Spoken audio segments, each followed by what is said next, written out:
Eu costumo dizer aqui para os meus pacientes, por que fazer um diagnóstico do TDA? Para que a gente possa se apropriar de quais são os sintomas que esse déficit gera na gente e para que a gente possa evoluir, e não para que nós nos tornemos reféns dessa questão cerebral.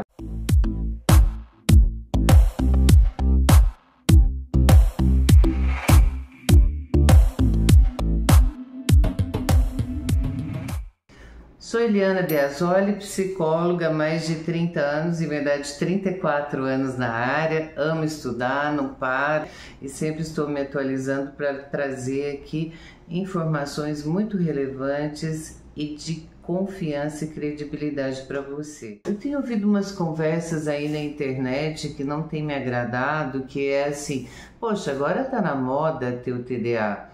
Gente, não é que esteja na moda, é que hoje nós vivemos num ambiente e com informações muito mais à disposição que trazem para a gente, né, algumas pistas de questões psíquicas altamente relevantes que antes nem eram comentadas.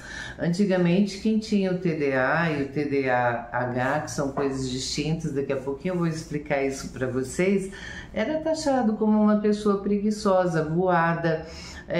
Os apelidos, né, na infância daquela pessoa eram muito ruins, né?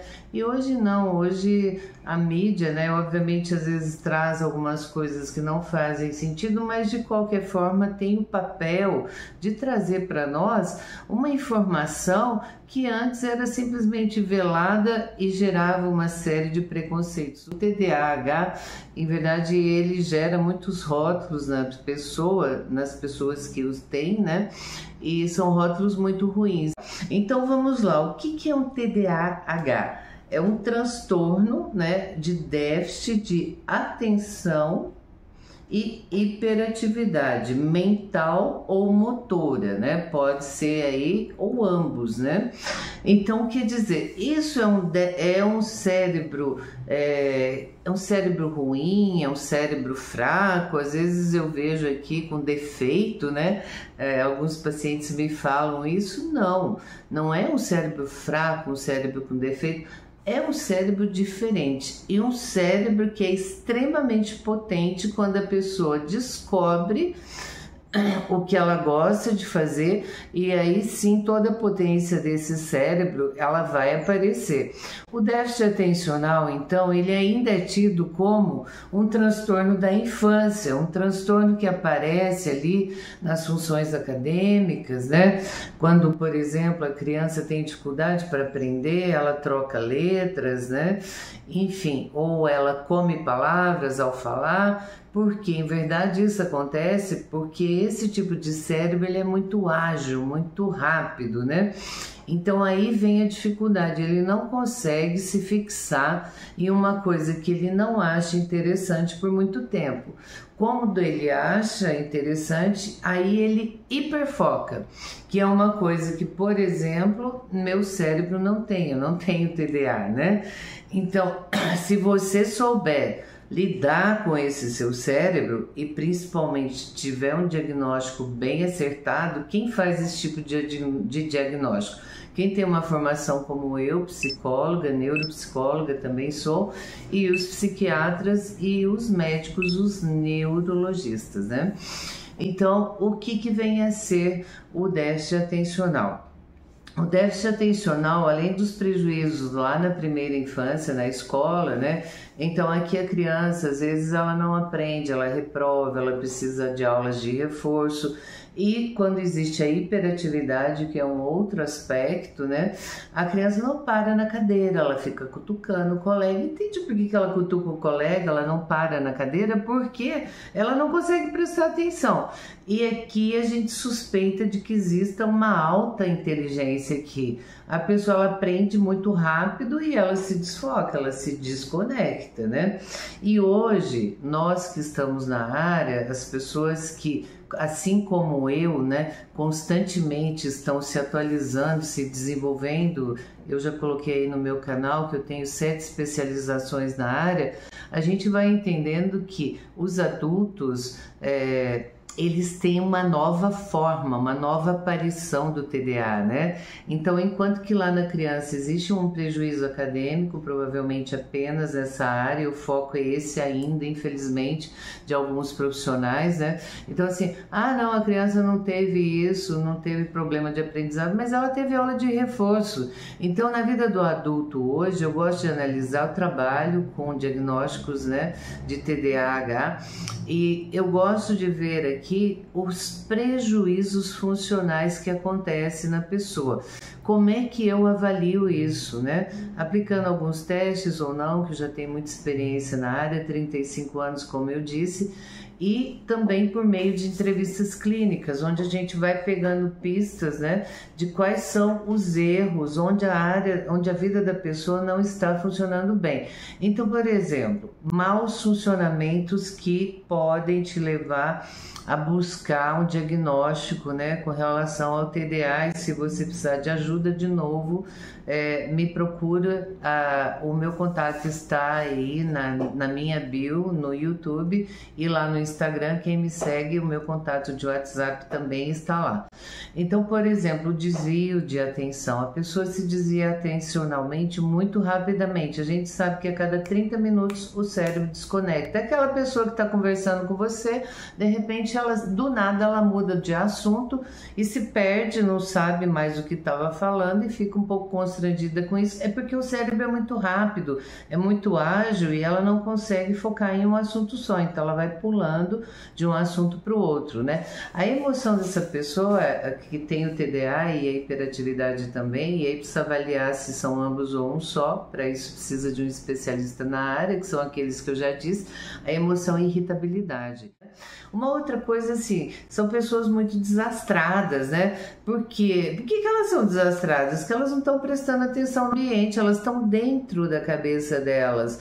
O mecanismo cerebral é muito rápido e elas perdem um pouco do foco no aqui e agora. Oscilam muito humor, uma hora está muito bem, outra hora está muito... E aqui pode ser confundido com outro transtorno, esse sim é grave, não tem cura da personalidade, que se chama borderline, que já tem aí uma publicação no meu vídeo, no meu canal, se você quiser ver, basta você acessar. Tem brancos na conversa, a pessoa tá falando, ela fala, o que é mesmo que eu queria falar? E é uma pessoa que às vezes fala aqui pra mim, a pessoa tá aqui comigo no consultório, eu vejo que a pessoa tá meio assim, eu falo, você tá aqui comigo? A pessoa já dá risada, fala, não, eu tô aqui no seu consultório, mas eu já tô lá no supermercado fazendo conta, comprando coisas. Então, vamos dizer assim, o corpo dela tá ali, mas a mente já tá deslocada para outro lugar, né?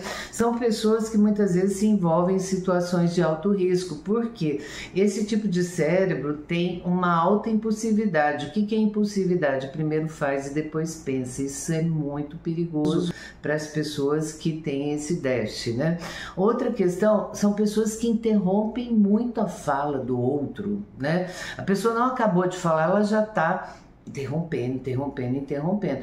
E são pessoas também que têm baixa autoestima. Por que elas têm baixa autoestima? É facilmente explicável, mas dificilmente compreendido pelas pessoas. E é assim, se a pessoa ela vai tendo rótulos, ela vai sendo rotulada pelos outros, né? Tipo assim, você é voado, você é preguiçoso, você é inconstante, começa uma coisa, nunca acaba.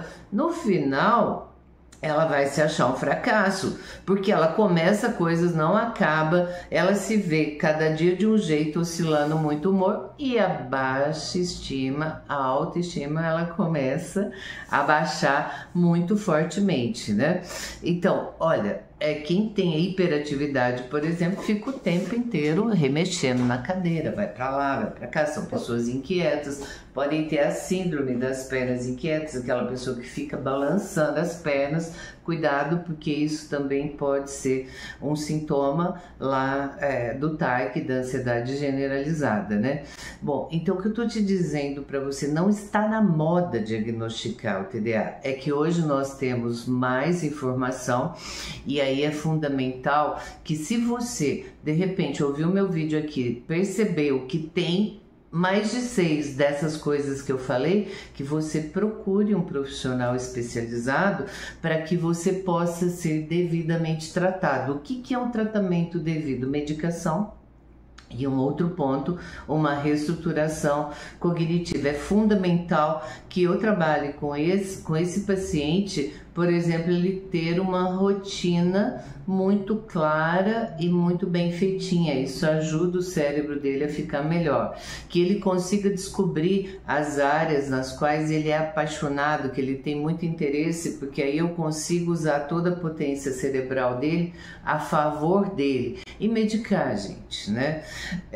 Eu peço para que você tome o cuidado, não se automedique, porque se você não tiver o TDA e se medicar, ao invés de rebaixar a sua irritabilidade, você vai ficar mais irritado. Ao invés de você ter um sono melhor, você vai ficar sem dormir. Então, os riscos de uma automedicação são enormes e eu não gostaria que você corresse esse risco. Então, se fez sentido para você, se você tiver alguma dúvida, eu estou aqui para sanar suas dúvidas, para propiciar a você um tratamento de qualidade. É só você fazer contato comigo. E por gentileza, se inscreva aí no canal se você ouviu esse vídeo. Basta clicar no sininho. Eu tenho um vídeo meu aí que alcançou mais de 20 mil views. E o meu canal é pequeno, ele é voluntário. Você não paga nada para estar nesse canal. E o canal é basicamente para auxiliar as pessoas a terem uma vida melhor. Se eu tivesse inscrições dessas pessoas que viram, por exemplo, esse vídeo meu, que tem mais Ibope meu, 20 mil curtidas, né? O meu canal seria muito maior e ele seria muito mais sugerido para as várias pessoas que têm algum tipo de questão, tá bem? Então, beijo para você e até o próximo.